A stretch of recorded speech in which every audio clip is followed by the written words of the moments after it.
नमस्कार मंडळी, तुम्ही पाहताय जनसंवाद. मनसेचं कुठलंही आंदोलन असो किंवा राज ठाकरेंवर झालेल्या टीकेचं प्रत्युत्तर देणं असो, मनसेकडून हमखास दिसणारा चेहरा म्हणजे संदीप देशपांडे. आता मागच्या काही दिवसात राज ठाकरेंसकट सगळी मनसे ॲक्टिव्ह मोडवर आलीये. राज ठाकरेंच्या शाखा भेटी सुरू आहेत, अमित ठाकरेंच्या शाखा भेटी सुरू आहेत. अशातच संदीप देशपांडे यांचे जवळचे सहकारी संतोष धुरी यांनी भाजपमध्ये प्रवेश केला. आणि प्रवेश करताना दोन्ही ठाकरेंच्या युतीमुळे मनसेच्या कार्यकर्त्यांवर कसा अन्याय झाला, मनसेला कमी जागा कशा मिळाल्या याबद्दल दावे केले. पण त्यांनी केलेल्या सगळ्यात खळबळजनक दावा म्हणजे ठाकरे बंधूंच्या युतीच्या जागा वाटपाच्या चर्चांमधून संदीप देशपांडे यांना पूर्णपणे बाजूला ठेवण्यात आलं. तसा तहच वांद्र्याच्या बंगल्यामधून आलेल्या आदेशानंतर झाला, असं धुरी म्हणाले. पण त्यानंतरही संदीप देशपांडे माध्यमांच्या समोर आले नाहीत. त्यांनी राज ठाकरेंची भेट घेतल्याची बातमी आली, पण त्यापुढे संदीप देशपांडे कुठेच दिसले नाहीत. साहजिकच चर्चा झाली ती संदीप देशपांडे यांच्या नाराजीची. पण संदीप देशपांडे नाराज का झालेत? मनसेचा फायर ब्रँड नेता राज ठाकरेंपासून दुरावला आहे का? माध्यमांपासून, चर्चांपासून, बैठकीपासून, प्रचारापासून संदीप देशपांडे लांब का आहेत? संदीप देशपांडे यांच्यावर खरंच अन्याय झालाय का? संदीप देशपांडे यांच्या नाराजीच्या चर्चांना बळ मिळालं ते संतोष धुरी यांच्या भाजप प्रवेशानंतर. धुरी हे संदीप देशपांडे यांच्या प्रचंड जवळचे, अगदी रोजच्या बैठकीमधले, दोघेही आक्रमक, मनसेसाठी आंदोलनात पुढे असलेले, केसे संघावर घेतलेले. अगदी एका बाजूला ठाकरे बंधूंच्या युतीच्या चर्चा सुरू असताना या दोघांनी सार्वजनिक बांधकाम विभागातल्या कथित भ्रष्टाचाराचा मुद्दा उचलून धरला, आंदोलन सुद्धा केलं. त्यामुळे हे दोन शिलेदार ठाकरे ब्रँडसाठी महत्वाची भूमिका बजावणार या चर्चांनी जोर पकडलेला. संतोष धुरी हे वॉर्ड क्रमांक 194 मधून निवडणूक लढवण्यासाठी इच्छुक होते. 2012 मध्ये ते या भागातून नगरसेवकही झाले होते, त्यामुळे इथे त्यांचा थेट कनेक्ट होता. पण जागा वाटपात ही जागा मनसेला सुटलीच नाही.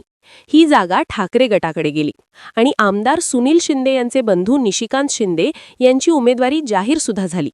साहजिकच धुरींच्या हातून निवडणूक लढवण्याची संधीच गेली.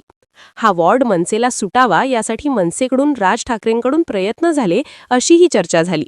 पण या प्रयत्नांना यश आलं नाही. संतोष धुरी यांची नाराजी वाढली ती इथूनच. पण हे झालं धुरींचं. संदीप देशपांडे यांचं काय?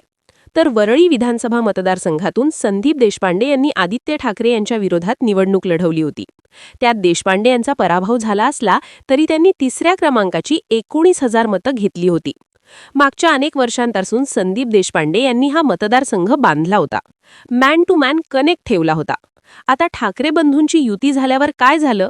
तर वरळी विधानसभा मतदारसंघात किमान 2 जागा मिळाव्यात अशी मनसेची मागणी असताना 194 हा धुरींची ताकद असलेला वॉर्ड त्यांच्याकडून गेलाच. पण मनसेला फक्त 192 हा एकच वॉर्ड मिळाला. इथं ठाकरेंचे प्रकाश पाटणकर हे सिटिंग नगरसेवक होते. तिथे त्यांची ताकद होती. ती जागा मनसेला सोडण्यात आली. तिथेही पाटणकर यांनी बंड करत शिंदेंच्या शिवसेनेकडून तिकीट मिळवलं. साहजिकच मनसे पुढचं आव्हान आणखी कठीण झालं. वरळीमध्ये ज्या जागा ठाकरे गटाच्या शिवसेनेकडे आहेत त्यातल्या काही जागांवर सुद्धा बंडखोरी झालीये. थोडक्यात जो मतदारसंघ संदीप देशपांडे यांनी बांधला तिथून मनसेला वजा करण्यात आलं. संदीप देशपांडे यांचा खास माणूस असलेल्या धुरींना डावळण्यात आलं आणि अंतर्गत राड्यातून सगळीच बांधणी विस्कटण्याची परिस्थिती तयार झाली. आता तिथे एखादा नेता अगदी नगरसेवक पदापासून आखणी करतो, समोर आदित्य ठाकरे असताना पूर्ण ताकद लावून खिंड लढवतो.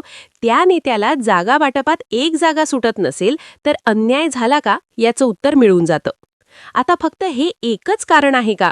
तर नाही. 5 जुलै 2025ला मनसे अध्यक्ष राज ठाकरे आणि शिवसेना पक्षप्रमुख उद्धव ठाकरे मराठी विजय मेळाव्यानिमित्त एकत्र आले. या मेळाव्यात किंवा त्यानंतर संदीप देशपांडे आणि संतोष धुरी हे कुठेही दिसत नसल्याचं पाहायला मिळालं. फारसे प्रकाशझोतात नसणारे यशवंत किल्लेदार मात्र 2 भावांच्या युतीनंतर समोर येऊ लागले आणि त्यांची उमेदवारी सुद्धा नक्की झाली. पण संदीप देशपांडे ना बैठकीत दिसले, ना जागा वाटपाबद्दल काही बोलताना दिसले आणि ना नेहमीप्रमाणे मनसेची बाजू आक्रमकपणे मांडताना दिसले. अर्थात त्यांनी सोशल मीडिया पोस्ट करत आशिष शेलार यांच्यावर टीका केली, मराठीचा अपमान केला तर नाही बाटोगे तो पिटोगे असा इशारा दिला. पण त्यांनी जागा वाटपाबद्दल काहीही मत मांडलं नाही. किंवा मातोश्री आणि शिवतीर्थावर बैठकांचा सपाटा सुरू असतानाही संदीप देशपांडे या पिक्चरमध्ये कुठेच दिसले नाहीत. संतोष धुरी यांनी भाजपमध्ये जाताना हा मुद्दा उपस्थित केला. आमचे नेते संदीप देशपांडे यांना जागा वाटपाच्या चर्चेत सहभागी करून घेतलं नाही, याचं मला वाईट वाटलं. शिवसेनेसोबतच्या तहामध्ये संतोष धुरी आणि संदीप देशपांडे हे 2 किल्ले सरेंडर केले. हे दोघं दिसता कामा नयेत असा आदेश वांद्र्यामधून आला होता, असा आरोप धुरी यांनी केला. काही स्थानिक पत्रकारांनी सूत्रांच्या आधारे दिलेल्या माहितीनुसार जागावाटप कसं झालं, वाटाघाटी काय झाल्या हे माध्यमांना कळू नये म्हणून संदीप देशपांडे यांची माध्यमांशी जवळीक आहे म्हणून त्यांना चर्चा आणि बैठकांपासून लांब ठेवण्यात आलं होतं. या युतीआधी संदीप देशपांडेंकडून उद्धव ठाकरेंवर, आदित्य ठाकरेंवर झालेली वारंवार टीका, त्यांनी आदित्य ठाकरे यांच्याच विरोधात लढवलेली निवडणूक यामुळे संदीप देशपांडेंना डावललं असंही सांगण्यात येतंय. आता युती नव्हती तेव्हा ठाकरेंवर टीका करण्यात कोणीच मागे नव्हतं. अगदी राज ठाकरे सुद्धा उद्धव ठाकरेंचा ठाकरे शैलीत समाचार घ्यायचे.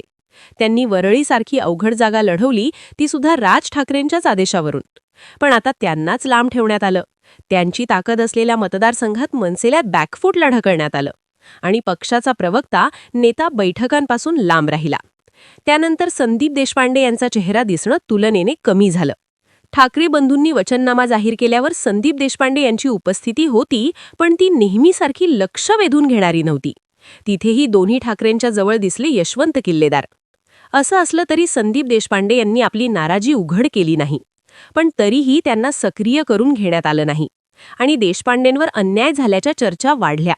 या चर्चा 26 डिसेंबर नंतर न आलेल्या संदीप देशपांडे यांच्या सोशल मीडिया पोस्टवरून सुरू झाल्या होत्या. खास करून वचननामा प्रकाशित झाल्यावरही देशपांडे यांनी एकही पोस्ट केली नाही. त्यांनी अलिप्त राहणं पसंत केलं आणि संतोष धुरी यांचा भाजप प्रवेश झाल्यानंतर थेट संदीप देशपांडे सुद्धा भाजपमध्ये प्रवेश करणार का, या चर्चा सुरू झाल्या. संतोष धुरी यांना याबद्दल प्रश्न विचारण्यात आला तेव्हा मी संदीप देशपांडेंना माझा निर्णय कळवला होता, पण त्यांनी मला अडवलं नाही. तू तुझं ठरव, मी येत नाही असं देशपांडे म्हणाले. त्यांचं मन मोठं आहे, माझं नाही असंही धुरी यांनी सांगितलं. पण या सगळ्या चर्चा संदीप देशपांडेंच्या निष्ठेची झाली. त्यांनी जागा हातातून गेल्या, मतदारसंघ गेला, डावलण्यात आलं तरीही न केलेल्या टीकेची. आणि अर्थातच एकट्याने खिंड लढवून सुद्धा साईडलाईन झाल्यानं संदीप देशपांडे यांच्यावर झालेल्या अन्यायाचे सुद्धा. तुम्हाला काय वाटतं? संदीप देशपांडे यांच्यावर खरंच अन्याय झालाय का? ते भाजपमध्ये प्रवेश करतील की राज ठाकरेंसोबतच एकनिष्ठ राहतील? संदीप देशपांडे हे मनसेतील एक प्रमुख नेते आहेत, ज्यांनी पक्षासाठी अनेक आंदोलने आणि निवडणुका लढवल्या आहेत. त्यांच्या नाराजीच्या चर्चा गेल्या काही महिन्यात वाढल्या आहेत, विशेषतः राज ठाकरे आणि उद्धव ठाकरेंच्या युतीनंतर आणि मुंबई महापालिका निवडणुकांसाठी जागा वाटपात मनसेला कमी जागा मिळाल्याने. संतोष धुरींच्या भाजप प्रवेशानंतर संदीप देशपांडे यांच्या पक्षांतराच्या चर्चा जोरात आहेत.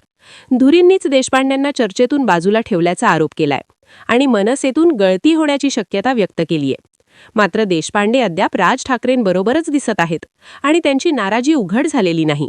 अन्याय झाला असला तरी ते मनसेत राहतील असं वाटतं, पण बीएमसी निवडणुकीत अपयश आलं तर परिस्थिती बदलू शकते. तुमचं मत काय आहे हे कमेंटमध्ये जरूर कळवा आणि अशाच राजकीय घडामोडी जाणून घेण्यासाठी आपल्या जनसंवाद या चॅनलला सबस्क्राईब करा. धन्यवाद.